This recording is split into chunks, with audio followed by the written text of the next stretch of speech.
Hi friends, நம்ம இப்போ எங்கே இருக்கோம் அப்படின்னு பார்த்தீங்கன்னா, கொரட்டூர் ரயில்வே ஸ்டேஷனில் தான் இருக்கோம். எங்கே போகிறோம் அப்படின்னா, கோவிலுக்கு தான் போகிறோம். அதுக்கு முன்னாடி பார்த்தீங்கன்னா, ஒருத்தர் வந்து ட்ரெயின் டிக்கெட் எடுக்கிறதுக்கு காசு குறையுதுன்னு கேட்டாங்க. உடனே வினோத் கொடுத்துட்டு வந்துட்டாங்க. அதுக்கப்புறம் நம்ம ட்ரெயின் ஏறியாச்சு. ஏறினதுக்கப்புறம் பார்த்தீங்கன்னா, இப்போ சாப்பிட்டுட்டு இருக்கிறது ஒரு 1/2 அன் ஹவருக்கு அப்புறம் சாப்பிட ஆரம்பித்தாங்க. ஏறி ஒரு 1/2 அன் ஹவருக்கு அப்புறம் தான் சாப்பிட ஆரம்பித்தாங்க. ஏன்னா, பாப்பாவும் தம்பியும் காலையிலே டான்ஸ் கிளாஸ் போனாங்க. பசிக்குது, காலையிலே சாப்பிட்டு போயிட்டாங்களா, பசிச்சது போல். சரி சாப்பிட்றேன்னு சொன்னாங்க. சரி ஓகே சாப்பிடுங்கன்னு சொல்லிட்டேன். தம்பிக்கு நான் ஊட்டி விட்டேன்.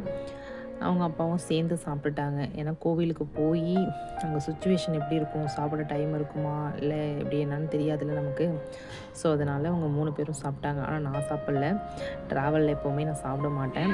ஸோ அதனால் இவங்க ரொம்ப ஜாலியாக அப்படியே வெளியில் வேடிக்கை பார்த்துட்டு சாப்பிட்டாங்க. தம்பிக்கு லெமன் ரைஸ்னால் சுத்தமாக பிடிக்காது.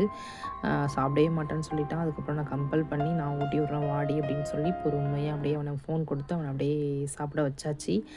நம்ம இன்னொரு ட்ரெயின் ஏறினதுக்கப்புறம் தான் கோயிலுக்கு போகிறோம்.